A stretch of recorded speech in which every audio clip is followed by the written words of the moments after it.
Today we're going to discuss how to work your leads and additional features, including a brief platform walkthrough, as well as how to work a lead through your sales process. Hello, my name is Melissa, and I'm also a support specialist here at Broadloom. I'll be answering questions live in the comments throughout the presentation. All right, so we're back. Here I have a test lead that I've created. You'll see I've filled out some of the relevant fields here. I've entered a quick note. And what we're going to do is go ahead and create this test lead. All right, so now that the lead is created, the first thing you're going to notice is that it's currently in an unassigned stage. So we're going to go ahead and assign ourselves the lead.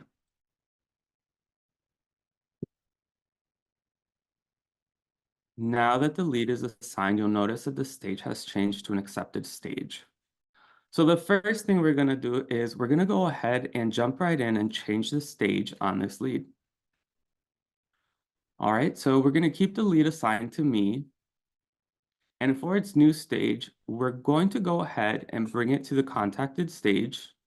And for the sake of this test, we'll just pretend we've reached out to the lead, we've spoken, and we've got some stuff going. So once I've contacted that lead, I'm going to set up my new task. We'll set that up as a meeting. And here in this new task regarding field, we'll go ahead and enter set up measuring meeting at the home. We'll go ahead and set our new task date for sometime in the future. And here we're going to add a start time. We'll do 10 a.m.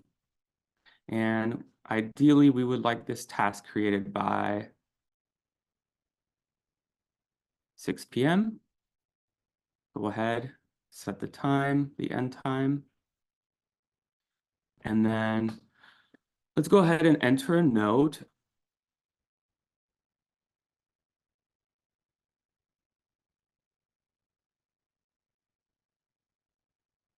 All right, so we've entered here setting up a meeting for the installer to come out and measure. Let's go ahead and save this. All right, now that we've saved the lead and we've pushed it into the next stage, you'll notice that this lead is now in the contacted stage. For the sake of just testing and playing around with our test lead, let's go ahead and change the stage again. Let's say the measuring meeting has been set up. So we're going to go ahead, change the stage. So the installer has gone out to the lead's home. They've measured. So we're going to go ahead and complete this task, set it as yes, still assigned to me. So now that the measure has been completed, we're going to go ahead and change the new stage here. And we're going to put it into the estimating stage. Let's go ahead and set the new task as a phone call. We're going to go ahead and select another date in the future. Say we'd like this completed by the 23rd. We're going to set that. And then let's see. Set up estimate call. And because it's a call, I'm going to opt to not put in a time. These are not required fields, so if you feel you don't want to use them, you totally don't have to, and you'll still be able to save the lead in this current stage. So we're going to go ahead and save it. And now you'll see that this lead has moved into the estimating stage. We're going to go ahead and do another stage change. So let's go ahead and click this. Go ahead and mark this task as completed. And we're going to change this stage, and we're going to go ahead and pretend that the sale was made. Let's go ahead and put it into a completed sale stage. And let's go ahead and check this post job call complete. And this is just sort of a reminder for the salesperson to go ahead and call the customer, give them a thank you, ask if everything was completed to their liking. And potentially, if they'd like to leave us a review, we'll go ahead and enter the sale amount. And we're not going to set a new task because this lead is now in a completed sales stage, and that means that this lead is now closed. Let's go ahead and save. And now this lead is in a completed sales stage. And what that means is that when you look for this lead, you will no longer be going to the open leads listing page. Instead, you're going to be going to the closed leads listing page because the sale was made. And so you'll see here we have Jane Doe, and this lead is closed and it's in the completed stage. All right, now that we've walked this lead through our sales process, we've closed the lead, it's in a completed stage. We're gonna go ahead and just review a few items that we have here. You will notice that we have this kind of pinkish purplish envelope here. If you go ahead and click on this, it's going to generate a link that you can put into the CC section of an email so that when you email this lead, any correspondence back and forth will actually be saved in the notes section. Another way to generate this email is if you go ahead and click on the lead's email, what's going to happen is it'll open up my Gmail and it'll prepare an email to be sent out. It'll CC this notes section of our lead, and then Jane Doe will automatically be popped into the to section. We can go ahead, shoot out that email. That'll be saved in our notes section. And as long as Jane Doe here clicks reply all, once she emails us back, that correspondence will also be saved into the notes section. So two really cool features on this page is the view on map. If you click on this, it's just going to open up Google Maps for you, kind of give you an idea of where the home is, where you'll be working. And if we come back here, we click on Zillow property info, it's just going to open up Zillow for you. If the home is listed, sometimes it'll have pictures of the interior, other times it will not, but just a really cool feature to have so you can kind of get some insight into what the property looks like inside where your installers will be working. All right, so moving on, we're going to briefly talk about adding a secondary task. So when you change the stage for any lead, you would have noticed that you can add a task that is associated to this lead. Another way you can add a task is by creating a secondary task. So if you click on this, you'll see these fields are empty. You can select what kind of lead task. You can actually assign it to someone else other than myself, which brings me to a really good point. Oftentimes, new users will tend to ask, is there any way to assign more than one person to a single lead? And while there is not a great way to have multiple people assigned to a lead that, let's say they're working on a project together, you can just go ahead, click add secondary task, and I can assign this to someone else other than myself. Enter a quick note here. I'm gonna add a date, and I'm gonna go ahead and select the start time, and we'll add in an end time. Let's go ahead and save this note. Now that we've gone over changing the stage, adding a secondary task, very quickly, I just want to familiarize you with the notes section. So any changes that are made on this lead, whether it's changing the stage, updating information, perhaps changing the product that they're interested in, any of that will be saved in the notes section of the lead details page. And you will have a running history. And a really cool feature here is you can actually pin any important note by clicking this thumbtack, And what that'll do is just pin the note to the very top section of the notes page, just in case you need an installer or a salesperson to be aware of something important. And you can just unpin the note and it'll just put it back into the spot where it was before we pinned it. You can also edit and delete the note if you click on these three dots. Once you start working with any particular lead, you're going to see as you make changes to their lead details page, the notes on here are going to start building up, at which point you're probably not going to want to fumble and scroll back and forth. So feel free to filter through your notes. You can sort them by newest, oldest. You can search for keywords. You can even search by who it is assigned to, who it was created by, so on and so forth. So feel free to make use of these filters once your notes start really building up. Another really cool RLM feature is the ability to attach files.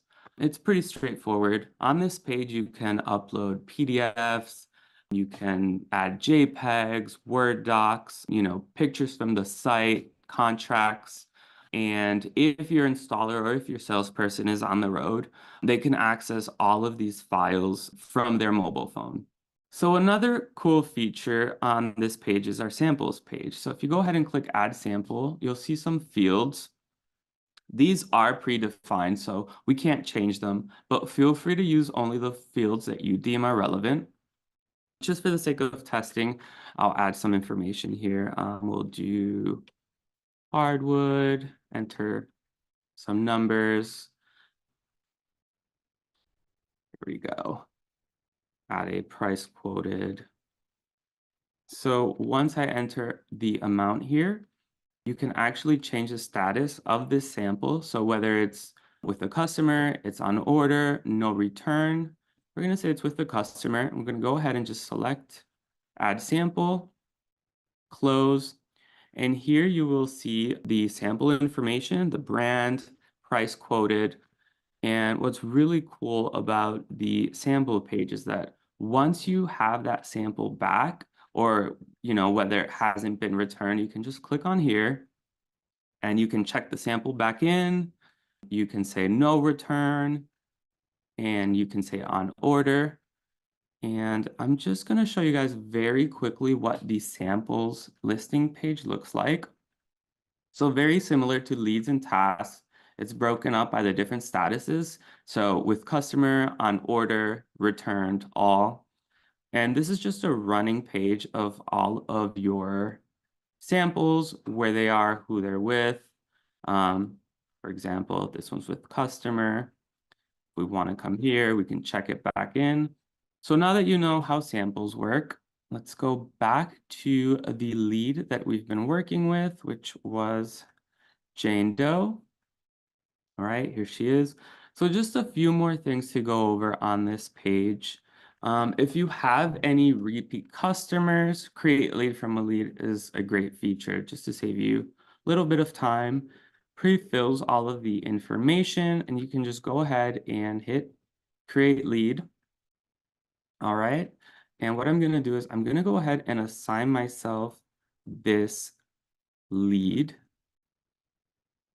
And this is going to bring us into the next part, which I just want to go over very quickly. If you click on more, you'll have a few more options here: add sample, customer sync, view similar leads, delete. For right now, we're just going to go over view similar leads. So let's go ahead and click on this. So what view similar leads does is it's going to pull any leads that may be potential duplicates. It'll bring them here. You get to review them, you can click on them, and you can actually merge these two leads if they are indeed duplicates. So if you click on more and you don't see view similar leads, this just means that the system is not detecting any duplicates. All right, really quickly, just pivoting back over here to tasks. So I clicked on all, so all of our tasks are grouped together, whether they're in a closed stage or open stage, just so that you kind of get a gist of what this looks like. You can click on any one task and it'll actually bring you to the lead that it's associated with. do bear in mind that sometimes you will have tasks that are not associated to a lead. And what I mean by that is if you hit create, you can actually create a user task. And this task is going to be independent. It's not going to be associated to any lead in the system. It's a great way if you want to assign a specific salesperson a one-off call perhaps, or maybe setting up a meeting with a potential client. You can assign it from here. And it works very similarly to creating a task that is associated to a lead. So I'm not going to go ahead and save that just because we're going to jump into our next section here. So let's go ahead and jump into the calendar. RLM calendar allows you to see different appointments that have been created in any one lead. Let's see here if we have any good examples. All right, so here we go. This is the task that was associated with another lead I created. If you click on it, it'll actually bring you directly to the lead to which it's associated. Pretty straightforward. So you'll notice on the left-hand side, you have a filter through which you can search for different dates. If they're assigned to different people, you can opt to look at different people's calendars. So the filter just becomes really useful once you really have a lot of tasks in here. If you have a lot of salespeople, it really helps you parse through the information. So feel free to make use of that. You can sort by location, division, pipeline, stage, so on and so forth. Or you could just use the search box and search for the lead directly. I do want to note that our calendar is able to be integrated with Google Calendar. If you're interested in integrating your calendar with your Google Calendar, feel free to reach out to us at support and we can set up a quick call and assist you in integrating the calendar, or we can send you the instructions either way. So now that we've just briefly gone over the basics on the RLM calendar, I am going to jump back to our open leads listing page. And over on the right-hand side, you will notice an export button. And so what this is going to do is export all of the information you currently have on your open leads listing page. So let's say we want to export all of the leads that are open. Go ahead and just click on your export button. And you will receive an email with the export, or you can just click on this Your Account link, and it's going to bring you over to your account. You'll click on Files, and here you're going to see the export that we just ran. Click on that, and it'll open a CSV file or an Excel sheet file or whatever other software you have that works with sheets. All right, let's go back to this previous tab over here. I do want to touch upon a couple of things here.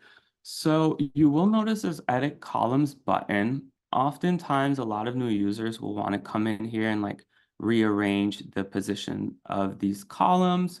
You can do that right from this page, or you can click on your edit columns button. Sometimes it's just a little bit easier to have everything kind of on one page here, and then you can sort through the information that you want. So let's say I'm going to turn off the pipeline label. I don't want to see that. Let's say we're going to turn off subdivision. We're going to turn off updated at. All right. And so let's say I've moved things around. I like their position. You can come on over here, click on Save Template. Go ahead and give it a name. And you'll notice that you have the option to save the template either for yourself or for the organization. So if you click Save for Organization, that just means that it's going to make the template, the dashboard template, available for everyone in your company. It becomes really useful if you have like a really big sales team and you just want everyone to kind of have the same dashboard. So you'd click here, you'd save template, and then you can just ask everyone on the sales team To go to their edit columns, go ahead and select the template that we want to use, and we'll hit apply, and it'll rearrange everything for us instead of everyone having to kind of go in here and change everything one at a time. All right, so now that we've gone over moving around columns, I do want to make you aware there are a few different filters up at the top. So if you have to sort through any information, you can select different items by selecting on the golf tee if you want to sort through the different stages and just look at leads in particular stages. You'll also notice that anything with a date will have a drop down, so you can sort by, task start date, anything that's past due, things that are due today, last 7 days. You can do a custom range in which a little calendar will pop up. You can select a date range. So it's pretty dynamic in what you can do to kind of parse through the information. The more that you use these filters up at the top, the more information you're going to be able to kind of pull from this page, which brings me over to the report function. Because this is a very basic overview of RLM, I'm not going to go too in depth, but I am going to show you how to run a very basic sales report. So I'm going to go ahead and click on leads. Now, if we want to run a sales report, obviously that means that we would be running reports on any leads that were closed. So whether the sale has been completed or whether the lead has been put into a dead stage. So for the sake of this example, I'm going to go ahead and click on closed. All right, perfect. So these are all of the closed leads that we have in the system. So we're going to come to the stage column because we do want to pull the closing rate. So what you're going to do is go ahead and click on this little purple graph. And here we see out of the 5 leads that I have in a closed stage, about 80% of those leads ended in a completed sale, and 20% of those leads ended in a dead stage, which means no sale was made. Very basic report. You can go ahead, click save. It's going to generate an image, which you can save. And it's useful if you want to look back and see the progress of a particular salesperson. All right, so this is just a very basic sales report. If you want more information or you want to get a little more in depth, feel free to reach out or check out our help center. Thank you guys for joining us for part 2, how to work your leads and additional features. We hope you enjoyed it. If you have any further questions or concerns, I've included a link in the comments to submit a support ticket. We'd be happy to assist you. Thanks again for watching. We hope you enjoyed learning more about RLM. Take